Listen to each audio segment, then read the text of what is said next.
Olá pessoal, tudo bem? Sejam bem-vindos a mais um treinamento sobre saúde e segurança do trabalho. Hoje nós vamos falar sobre um item muito importante da norma regulamentadora número 01. Identificação dos riscos ocupacionais. É meio que uma introdução dentro da NR1. Você que é profissional de segurança do trabalho ou até mesmo um trabalhador que vai estar fazendo uma integração dentro de uma empresa ou está fazendo aí um treinamento introdutório dos riscos ocupacionais, é fundamental entender esses requisitos da NR1. O que a NR1 de fato traz de informação com relação aos riscos ocupacionais? É a introdução a essa norma regulamentadora. Essa norma, é importante entender que ela estabelece aí disposições gerais no campo de aplicação de todas as normas regulamentadoras, ou seja, a NR1 é que vai dar a diretriz para as outras normas do Ministério do Trabalho. Ela serve como base de todas as normas regulamentadoras. E ela também define as responsabilidades e também as diretrizes para a gente ter uma promoção de um ambiente saudável e seguro. É importante falar nesse início de treinamento que todo treinamento de segurança do trabalho, de fato, ele sempre vai resumir a saúde e a segurança dos trabalhadores. Ou seja, se eu tenho um colaborador que está no ambiente de trabalho, eu tenho que saber quais riscos ocupacionais que ele está exposto e quais as medidas de controle que nós devemos adotar. Então, quais os principais aspectos que a gente vai discutir da NR1? Direitos e deveres dos trabalhadores e também da empresa, do empregador, dos empregadores. É importante você, trabalhador, saber que a empresa ela tem as obrigações dela, mas você também, como trabalhador, tem as suas obrigações. O gerenciamento de riscos ocupacionais, o famoso GRO, de fato, como ela define esse gerenciamento.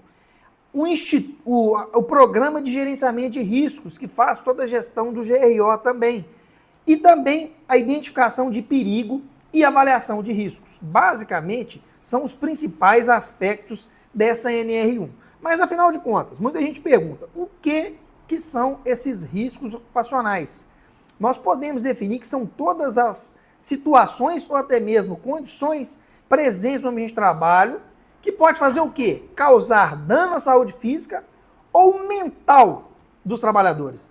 Era muito comum se falar sobre saúde, sobre segurança dentro da NR1, mas também a gente tem agora a questão mental, né, que está muito em evidência pelo fato dos fatores de riscos psicossociais.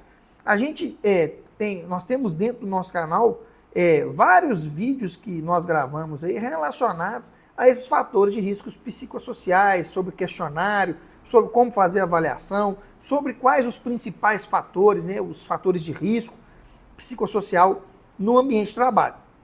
Então, a identificação do risco, seja físico, como mostra na imagem aí, químico, biológico, ergonômico ou de acidentes, é o primeiro passo para a gente implementar as medidas de controle. Ou seja, se eu não identifico, se eu não conheço o risco, como que eu vou propor medidas de controle? Então é fundamental a gente conhecer, identificar esses riscos no ambiente. Mas é mais importante ainda, antes de eu tentar identificar qualquer risco no ambiente de trabalho, eu tenho que conhecer o processo, como que é feitas as atividades dentro da empresa. Então, por quê? Qualquer risco, gente, ele pode causar acidente de trabalho, que é o que empresa nenhuma quer, que colaborador nenhum quer. Ele pode provocar doenças ocupacionais, pode impactar na produtividade da empresa, elevar os seus custos e tem implicações também legais. As empresas elas podem ser multadas, podem ser punidas através das normas regulamentadoras. Então nós temos aqui, por exemplo, os riscos físicos, que temos exemplos aí de ruído no ambiente de trabalho, locais onde tem máquinas e equipamentos ruidosos, vibrações, né, através de máquinas, equipamentos, empilhadeira, máquinas pesadas, ou até mesmo, quando se fala de vibração, você tem a vibração de corpo inteiro e de mãos e braços. A vibração de corpo inteiro, geralmente, é através de uma máquina, ou equipamento, uma máquina pesada, retroescavadeira, pá carregadeira, até mesmo empilhadeira, e o colaborador ele fica sentado na máquina. Então, quando ele está numa máquina que vibra, ali acima do limite de tolerância, pode causar prejuízo para a sua saúde. E tem a vibração de mãos e braços, geralmente, principalmente atividades de construção civil, martelete pneumático, compactadores, que são vibrações aí que podem também ocasionar prejuízos aí à saúde dos trabalhadores. O ruído mais comum é o ruído contínuo, aquele ruído, né, que fica no ambiente de trabalho ali, e o colaborador ele tem que ter uma proteção adequada para não ter perda auditiva, dependendo aí da quantidade, da intensidade desse ruído. Além disso, radiações, tanto ionizante como não ionizante, o frio, que é muito comum também em locais frigoríficos, supermercados, que tem ali câmara fria, o calor, locais onde tem forno, onde tem cozinha, onde tem padarias ali, que tem fornos ali que podem gerar o calor, as pressões anormais e umidade, são exemplos de riscos físicos. Então, na medida que eu identifico as atividades da empresa, eu tenho que verificar se tem algum desses agentes físicos ali, e eu tenho que fazer as avaliações, que podem ser qualitativas ou quantitativas. Essas avaliações qualitativas é aquela inspeção no ambiente de trabalho, que é onde o engenheiro ou técnico vai conseguir identificar. As quantitativas são os aparelhos que são utilizados. Risco químico, por exemplo, que são outros agentes importantes, poeira dentro da mineração, poeira total, né, em ambientes aí, onde pátios ali, onde tem movimentação de máquinas e equipamentos que vão gerar essas poeiras, fumos, na atividade de solda, por exemplo, os fumos metálicos, névoas, neblinas, gases, vapores e substâncias ou produtos químicos de forma geral fazem parte aí dos riscos químicos. Risco biológico, vírus, bactérias, protozoários, fungos, parasitas, bacilos, muito comum a presença disso em atividades como estação de tratamento de esgoto, por exemplo, tem o risco biológico. Atividades voltadas para a área da saúde também tem o risco biológico. O risco químico, eu esqueci de citar os principais locais, né? Muitos locais aí, no ramo de mineração, a poeira, por exemplo, atividade de solda, atividade de pintura, atividade de limpeza, que tem alguns produtos aí que são mais agressivos, também são alguns exemplos. Os riscos também ergonômicos, esforço físico intenso, levantamento de transporte manual de peso, atividade, por exemplo, que o colaborador tem que se esforçar muito, tem que carregar peso, por exemplo, são atividades que devem ser identificadas e tem um procedimento de como ele vai fazer aquele esforço, se ele vai precisar de um auxílio de uma máquina, um equipamento, como ele vai levantar aquele transporte, qual o peso máximo que ele pode levantar, a exigência de postura inadequada, isso também cabe na área administrativa, a pessoa que fica sentada muito tempo ou fica em pé muito tempo, tem que ter o controle de pausa, o revezamento de atividades sentadas, atividades em pé também, o controle rígido de produtividade, linhas de produção, onde tem que produzir muitas peças ali por minuto, a imposição de ritmo excessivo, o trabalho em turno e noturno, também é prejudicial, a jornada de trabalho que é prolongada, as horas extras ali que são, às vezes, né, que são repetitivas, monotonia e repetitividade, e outras situações que podem causar risco físico ou psíquico, que vai entrar os fatores psicossociais também, que eu falei em alguns vídeos do nosso canal, você pode encontrar esses fatores de riscos psicossociais. Os riscos de acidentes também, arranjo físico inadequado, máquinas e equipamentos sem proteção, ou seja, o layout, às vezes, quando ele não é adequado, as pessoas trabalham ali, não tem um layout que ajuda, né, naquele ambiente de trabalho, as máquinas e equipamentos também, às vezes, que não tem uma proteção adequada, ali com partes móveis, que podem ali gerar algum tipo de acidente no ambiente de trabalho. Então, esses fatores são fundamentais, verificar, né, a iluminação, a questão da eletricidade também, no ambiente, as máquinas, né, têm que estar protegidas, a parte elétrica, cabeamento, como que está a NR10 daquele equipamento, a probabilidade de incêndio e explosão, a empresa ela tem que ter os extintores, sistema de hidrante, se for o caso, alarme de incêndio, rota de fuga, armazenamento inadequado, empilhamento, locais onde tem empilhamento de materiais, movimentação de empilhadeiras, por exemplo, animais peçonhentos também, que é um risco. As pessoas que trabalham na área florestal, na área rural, tem que ter a proteção adequada e outras situações de risco também que não estão descritas aí. Então, de fato, nós fizemos um resumo dos físicos, químicos, biológicos, ergonômicos e de acidentes. E não podemos esquecer também dos fatores psicossociais. Aqui tem mais alguns exemplos, né, que mostram a questão dos riscos físicos, né, ruído, vibração, o químico, o biológico, o ergonômico de acidentes, as cores, né, o risco químico, por exemplo, é representado pela cor vermelha, o risco físico pela cor verde, o risco biológico pela cor marrom, o ergonômico pela cor amarela e o de acidentes ou mecânico pela cor azul. Então, na elaboração do mapa de risco, que é uma ferramenta muito importante, utiliza essas cores para facilitar a identificação e a associação dos riscos aí também no ambiente de trabalho.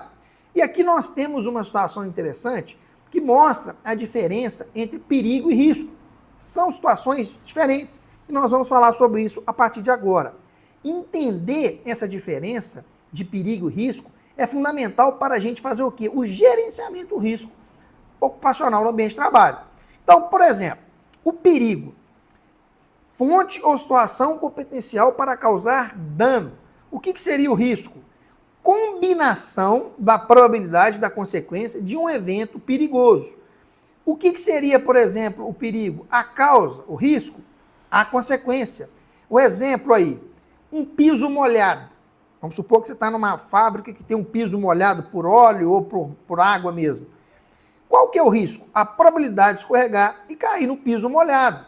Isso é fundamental, pessoal, porque às vezes eu tenho dentro de uma empresa um perigo, né, que é o piso molhado, ele está ali no local, as pessoas que estão ali naquele local, naquele ambiente, que tem a probabilidade de escorregar e cair no piso molhado.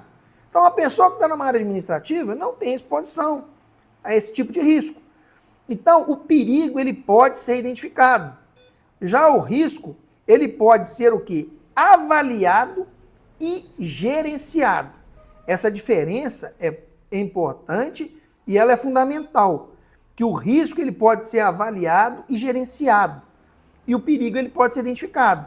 Então, quando se fala de risco, é uma combinação de probabilidade versus severidade. Isso é muito importante. Quando se faz a identificação dos perigos no ambiente de trabalho, a gente tem que classificar ele com a probabilidade. O que é a probabilidade? Qual que é a probabilidade de acontecer aquele acidente? Qual que é a severidade? Qual que é a consequência se aquele acidente acontecer?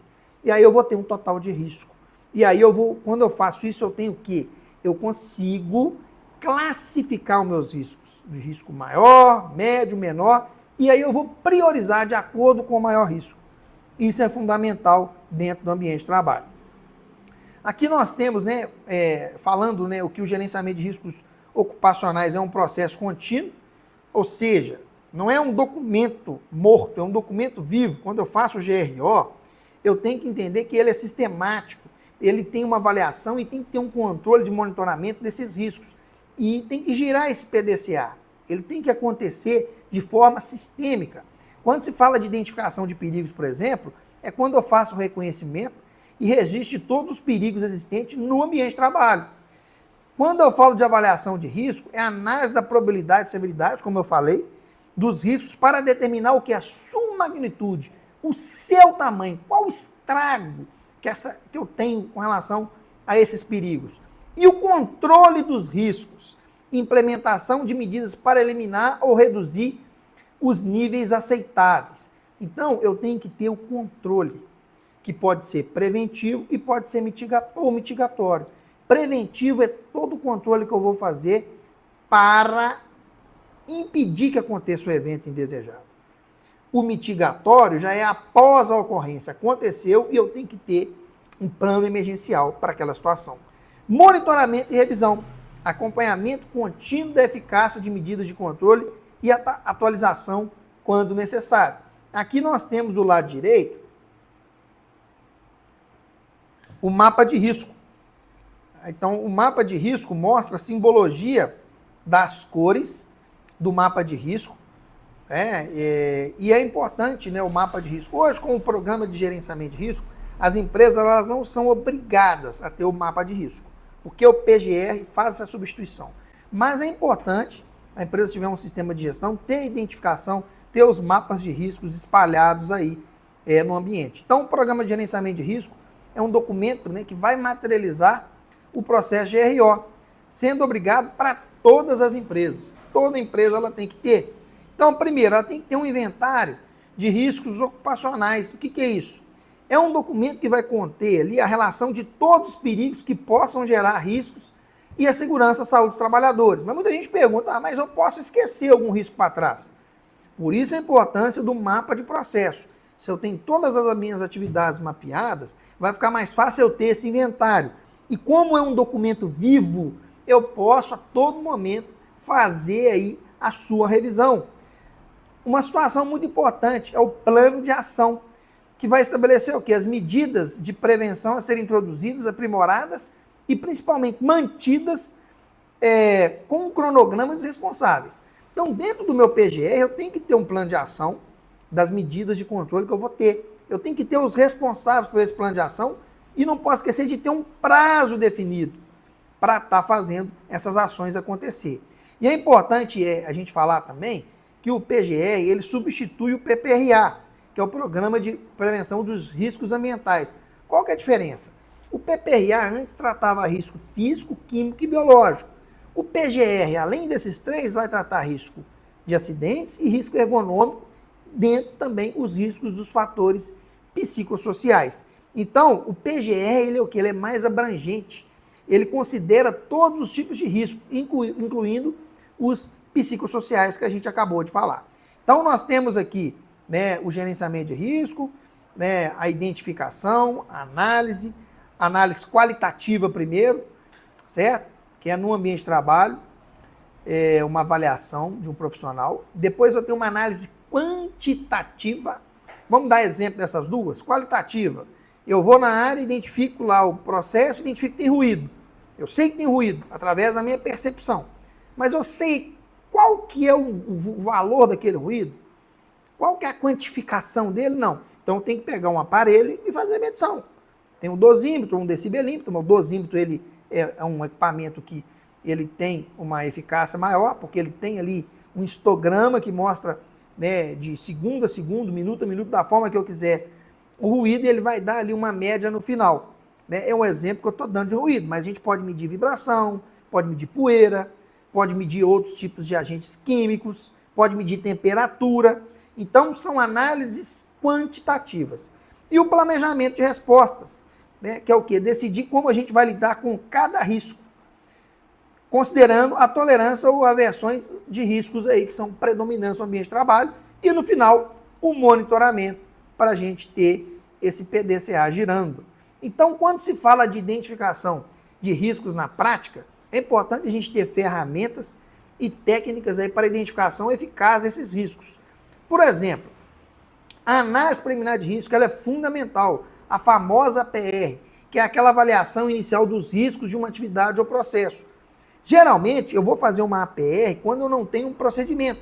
Se eu tenho um procedimento para aquela atividade escrito, os colaboradores que vão fazer aquela atividade têm o treinamento, eu não preciso elaborar necessariamente ali a PR. Mas caso eu não tenha, ou um dos colaboradores não tenha o treinamento, é fundamental a análise preliminar de risco preenchida pela equipe de trabalho, ser verificada, revisada por um profissional de segurança, pelo líder da equipe, pelo responsável pela área, antes de liberar para aquela atividade. Outra ferramenta, os checklists de verificação, que são listas para identificar ali os riscos comuns em diferentes ambientes.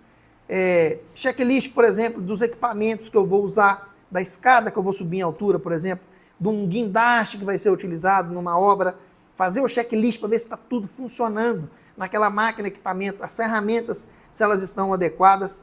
Outra ferramenta importante, as inspeções de segurança, que são vistorias regulares aí no ambiente de trabalho para identificar o quê? Condições inseguras. Inspeção pode ser realizada pelo técnico, pelo engenheiro, pelo líder, pela própria CIPA, que é a Comissão Interna de Prevenção de Acidentes. Então, são inspeções que a gente deve sempre fazer no ambiente de trabalho. E a participação dos trabalhadores ela é fundamental.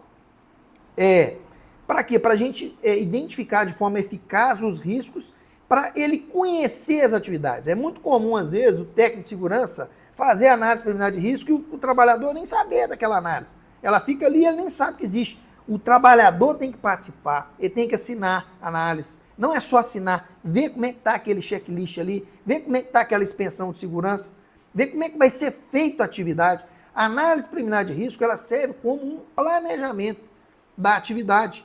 Não só para a parte de segurança, mas até a parte operacional. Se eu tenho ali detalhado as atividades, fica muito mais fácil para os colaboradores.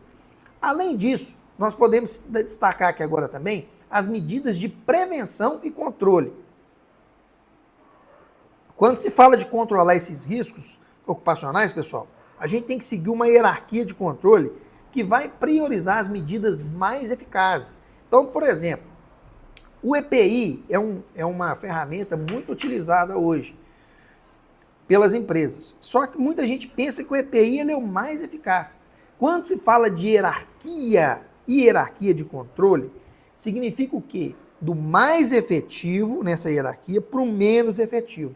O EPI ele é o menos eficaz. O EPI ele é importante, ele é fundamental para a gente usar para o colaborador se proteger. Mas ele, dentro da hierarquia de controle, é o menos eficaz.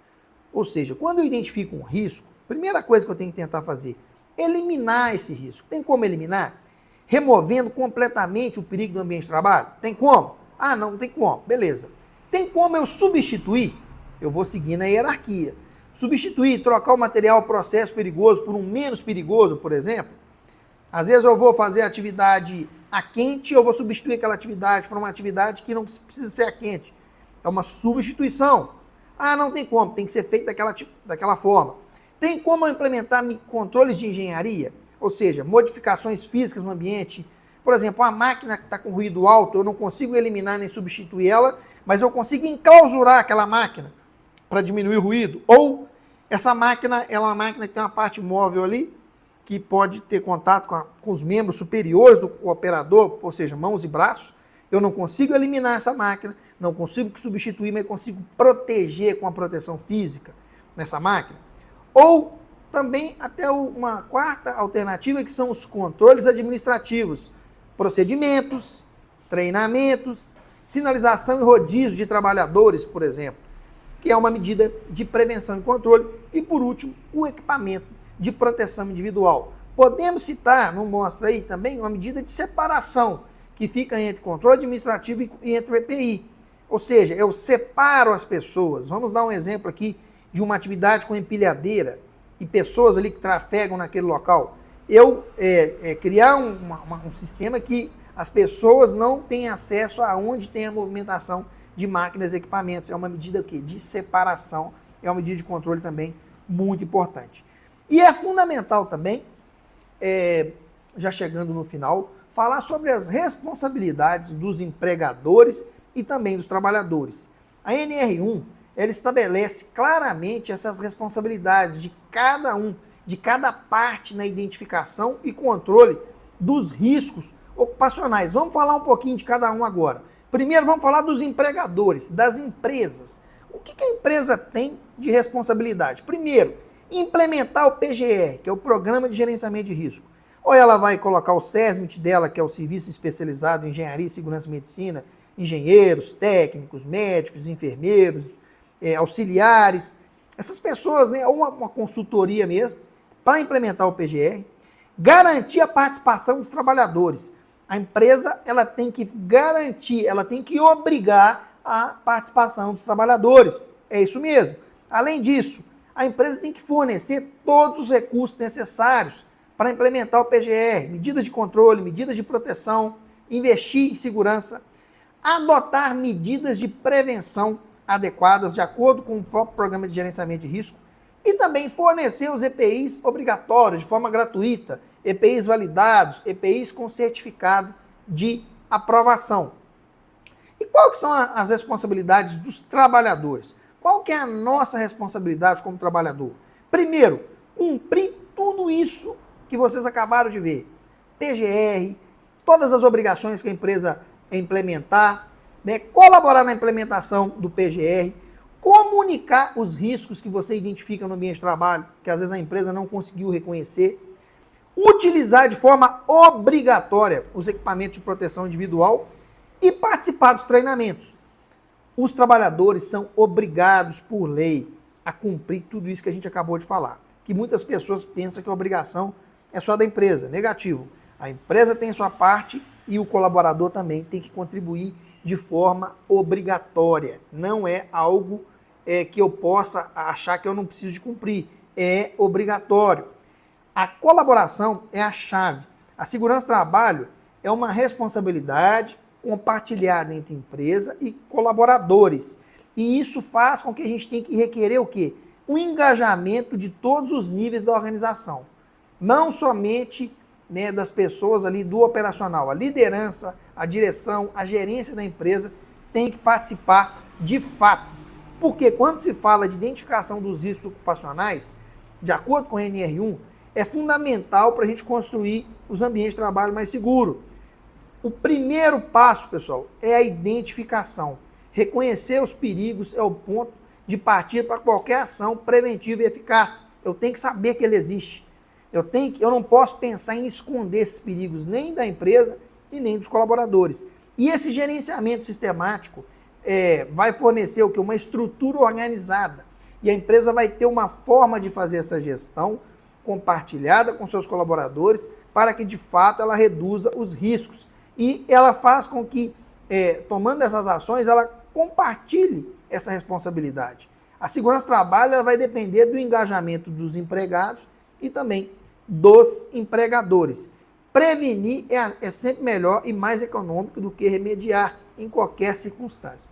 Então, esse foi o nosso recado de hoje, o treinamento aí sobre a NR1, sobre o início aí, né, a identificação desses riscos, como é que a gente faz a identificação dos riscos físicos, químicos, biológicos, ergonômicos, de acidente e os psicossociais. Espero que tenham gostado. Faça seu comentário, curta, compartilhe esse vídeo para alguém que você acha que precisa receber essa informação. E até o próximo vídeo, treinamento sobre saúde e segurança do trabalho. Um abraço.